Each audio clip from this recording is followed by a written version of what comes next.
The idea is a chilling one. A killer stalking the deep, winding tunnels of the London Underground, using the daily commute, that most mundane part of city life, as a hunting ground. It feels like something from a horror film. But people ask the question, they talk about the Tube murders. Was it real? Did a serial killer haunt the Tube? The answer is yes and no, and the real story is perhaps more terrifying than the myth. The killer, or killers, didn't stalk the deep tunnels of the Bakerloo or Central lines. Their territory was the Overground Network, the British rail lines that snake out from the city into the suburbs, places where the platforms are quiet at night, where the walk from the station to your front door can feel long and isolated. The name people were whispering in the 1980s wasn't the Tube murderer, it was the railway rapist, and later, the railway killers. And for several years, they created a unique kind of terror across southeast England. They turned the simple act of taking a train home into a gamble. The story begins in the early 1980s. A pattern of attacks started to emerge. It was a slow, creeping realization for the police. The attacks were spread out. Different locations, different police forces. At first, they just looked like separate, awful crimes. A woman attacked near a railway station in Hertfordshire, another in Surrey, another in Essex. The details were frighteningly similar. The victims were almost always women. They were traveling alone, usually at night. They were attacked after getting off a train. The attacker, or attackers, would grab them near the station, often on a footpath or a quiet lane. They were dragged into bushes or a secluded area. They were blindfolded, often with their own clothes. They were tied up, and they were raped. The violence was extreme, but there was a coldness to it. A practiced efficiency. The victims who survived told police their attacker was calm, controlled. He knew what he was doing.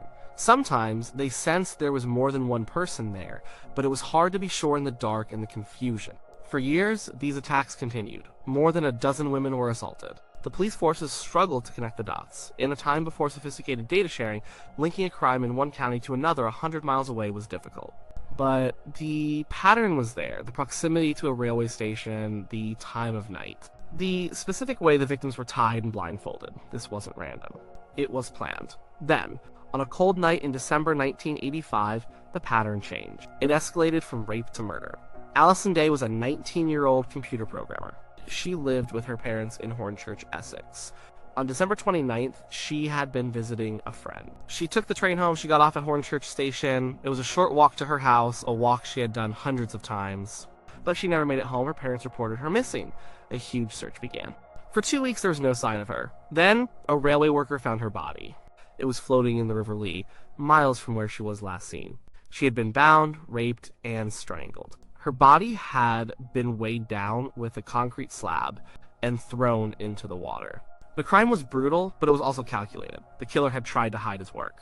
The murder of Alison Day changed everything. It made front-page news. Suddenly, the fear wasn't just about assault. It was about death. The public started to realize that a predator was using the rail network. Women across London and the home counties became afraid to travel alone at night. They would arrange to be met at stations. They carried alarms. The simple freedom of movement was stolen. The police were under immense pressure. They knew they were hunting a killer. But they had very few clues. DNA technology was in its infancy. There was no CCTV at these small suburban stations. Yes, the attacker left almost nothing behind. He was a ghost. 3 months later, he struck again. Marche Tamboezer was 15 years old. She was a Dutch schoolgirl, bright and full of life. She was out riding her new bicycle on a Saturday afternoon near Horsley Station in Surrey. It was a beautiful sunny day. It was not the usual time or place for an attack, but the location was key. It was near a railway line. Her body was found later that day in a patch of woodland. She had been sexually assaulted and strangled. Her body had been set on fire. It was an act of shocking depravity. The killer wasn't just murdering his victims, he was trying to erase them. Now, the police had 2 murders, clearly linked. 2 young women killed near railway stations. The press dubbed the killer the railway rapist. A massive police investigation called Operation Heart was launched. Hundreds of officers were assigned to the case. They looked at every known sex offender in the southeast of England. They took thousands of statements, but they were getting nowhere. The killer seemed to be taunting them. He was smart, he was careful, he chose his locations well, he varied his methods just enough to cause confusion. And he didn't stop. The final murder happened in May 1986. Anne Locke was 29. She was a secretary for London Weekend Television. She had just gotten married.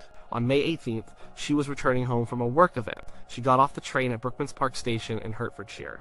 It was a quiet, affluent area. She called her husband from a payphone at the station to say she was on her way. It was a 5-minute walk. She never arrived. Her husband went out to look for her. He found her briefcase lying on the path. The police were called. Her body was found the next day in a field nearby. She had been raped and strangled. 3 murders in 6 months. Dozens of rapes over several years. The public was terrified. The police were desperate. They had a huge list of suspects, but no solid evidence to connect any of them to all the crimes. Their traditional methods were failing.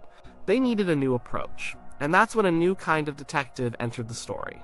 His name was David Canter. He wasn't a police officer. He was an academic, a professor of psychology at the University of Surrey. He had developed a new field he called investigative psychology. It was different from the kind of profiling the FBI was doing in America, which was based on interviewing convicted killers. Cantor's idea was that you could learn about a killer's personality and life from the way he committed his crimes. The crime scene itself was a psychological fingerprint. The police were skeptical. Cops are practical people. They deal in facts, evidence, and witnesses. The idea of a university professor looking at maps and case files to build a psychological picture of their man sounded like science fiction. But they were out of options. So they gave Canter a chance. They gave him a small office and access to all the files from Operation Heart. But Canter got to work. He wasn't looking for a name, he was looking for a person. What kind of man is this? He analyzed the locations of the attacks. He noticed they formed a distinct pattern, a sort of triangle with a hub in the middle centered on North London. This told him something important. The killer wasn't a drifter traveling randomly around the country. He was what Canter called a marauder. He had a stable base, a home, somewhere inside that triangle. He was likely traveling out from his home to commit his crimes and then returning. He was probably familiar with the railway network, perhaps he even worked on it then. Canter looked at the crimes themselves. The way the victims were controlled, tied up, and blindfolded suggested someone who wanted power. But the attempts to hide the bodies by throwing one in a river and setting another on fire showed a degree of forensic awareness. This person was trying to cover his tracks. He was probably not a first-time offender. He likely had a criminal record, but maybe for something less serious like theft or burglary. He looked at the violence. It was both controlled and explosive. The rapes were methodical. The murders, especially the burning of Marche Tamboezer's body, were frenzied. This contradiction suggested there might be 2 people involved. One who was more in control, the leader, and another who was more volatile, the follower. This supported the vague feelings some of the rape victims had reported, that there might have been a second man present. Canter put it all together. He wrote a 17-page profile of the man police should be looking for. He predicted the killer would be in his mid to late 20s. He would live in the North London area, probably near Kilburn. He would have a semi-skilled manual job. He would have a criminal record. He was sexually insecure, but outwardly confident, perhaps even a show-off. He knew the railway system intimately, and he almost certainly did not act alone. The police had the profile. It was detailed. It was specific. But it was still just a theory. They had a list of over 2,000 suspects. Where do you even start? They began cross-referencing the profile with their suspect list. They looked for men who fit the age range, lived in the right area, and had a criminal record. One name that had been on the list for a while was John Duffy. He was a 28-year-old carpenter. He lived in Kilburn. He had a criminal record for assault. He was a martial arts expert, which might explain his ability to control his victim. He fit the profile almost perfectly, but there was no physical evidence to link him to the murders. Then came a breakthrough. A call came into the police station. It was from a woman who had seen a TV reconstruction of one of the earlier rapes. The details were chillingly familiar to her. She had been married to John Duffy, and she had a horrifying story to tell. She told police that Duffy had violently assaulted and raped her years earlier, before they divorced. The way he did it was identical to the method of the railway rapist. He had tied her up. He had blindfolded her. The details matched perfectly. She had reported it to the police at the time, but the case hadn't gone anywhere. Now, seeing it on TV, she knew she had to call again. She also told them something else. Duffy had a best friend, a man he grew up with, who was like a brother to him. His name was David Mulcahy. Suddenly, the police had their 2 men, John Duffy and David Mulcahy. They had been friends since they were kids. They went to the same school. They learned martial arts together. They worked out together. They were inseparable. They were also both fascinated by violence and had a history of aggression. The police put Duffy under surveillance. They watched him for weeks. Then they arrested him. They also arrested David Mulcahy. At first, Duffy denied everything. He was arrogant, confident. He thought he was smarter than the police. He answered their questions calmly. He had an alibi for everything. For weeks, he gave them nothing. The police had a strong suspect and a compelling theory, but they still lacked the hard evidence to make the charges stick. The detectives decided to change tactics. They started to play on Duffy's ego. They showed him Canter's profile. They told him they knew all about him. They knew how his mind worked. They knew he was the leader, the smart one. They suggested that maybe his partner was the one who got out of control. And maybe the murders weren't his idea. It was a psychological game. And it worked. Duffy's arrogance started to crack. He began to talk. And once he started, he couldn't stop. He confessed to everything. He admitted to the rapes. He admitted to the murders. It was a torrent of information, a detailed account of years of horrific crimes. But he didn't just confess. He did something his partner never expected. He implicated David Mulcahy in every single crime. He painted himself as a reluctant participant, a man led astray by his more violent and dominant friend. He claimed Mulcahy was the real monster. It was a classic act of self-preservation, a desperate attempt to get a lighter sentence by betraying his lifelong friend. Mulcahy was different. He said nothing. He denied everything. He was cool, collected, and silent. Even when faced with Duffy's detailed confession, he refused to talk. He maintained his innocence. The trial was a media sensation. It was held at the Old Bailey in 1988. The main evidence was Duffy's confession. There was some forensic evidence, but it was Duffy's own words that condemned them both. The jury listened for weeks to the horrifying details of the attacks. They heard from the survivors. They heard about the lives of Allison Day, Marche Tamboeser, and Anne Locke. The outcome was never really in doubt. John Duffy was found guilty of 2 murders and 5 rapes. He was given multiple life sentences. David Mulcahy was tried for the rapes, but acquitted due to a lack of evidence directly implicating him.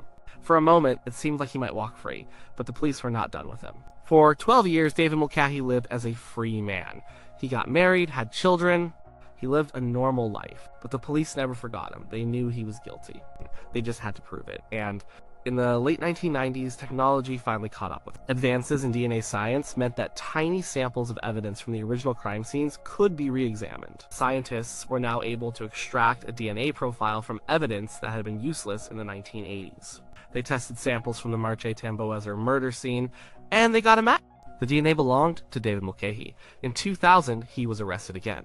This time, the police had him. The science was undeniable. Duffy also agreed to testify against him in court. The betrayal was complete. Mulcahy's second trial took place in 2001. He was found guilty of 3 murders and 7 rapes. He, too, was given multiple life sentences. The judge called him the monster of the partnership. Finally, after all those years, the case was closed. So what does this story tell us about the idea of a tube murderer? It tells us that the fear was real. There was a killer, in fact, 2 killers, using London's rail network as their hunting ground. And they weren't in the deep tube lines, but their choice of territory was just as terrifying. They exploited the vulnerability of the lone traveler. They turned a familiar, everyday journey into a nightmare. The case of the railway killers is important for many reasons. It was a story of incredible police work, combining traditional detective methods with a brand new psychological science. It showed how offender profiling could be a powerful tool in a complex investigation. David Canter's profile was so accurate that it was almost like he had met the killer. His work helped change the way police hunt for serial offenders. It's also a story about the nature of evil. Duffy and Mulcahy were not cartoon villains. They were ordinary men. They had jobs, families, friends. They lived in a normal suburban street, but they had a secret life of unimaginable cruelty. They were an example of how evil can hide in plain sight. Their friendship, something that should have been a positive force, was twisted into a partnership for rape and murder. And most importantly, it's a story about the victims. Allison Day, Marche Tamboeser, and Anne Locke were not just names in a case file. They were young women with their whole lives ahead of them. They had families who loved them, dreams they wanted to pursue. Their lives were stolen from them in the most brutal way imaginable. The dozens of women who were raped and survived were left with physical and psychological scars that would never fully heal. The legacy of the railway killers still lingers. It changed the way people thought about personal safety on public transport. It led to better lighting, more CCTV, and a greater awareness of the potential dangers of traveling alone at night. But it also left a scar on the collective memory of London. The myth of the tube murderer persists because it taps into a deep primal fear. The fear of the dark. The fear of the unknown. The fear of a predator hiding among the crowd. The real story of John Duffy and David Mulcahy proves that sometimes the most frightening myths are rooted in an even more frightening reality. They may not have been two murderers in the literal sense, but they were murderers who used the transport system that is the lifeblood of the city. And for a few terrifying years, they made the simple act of going home a matter of life and death. The fear was justified. The monsters were real.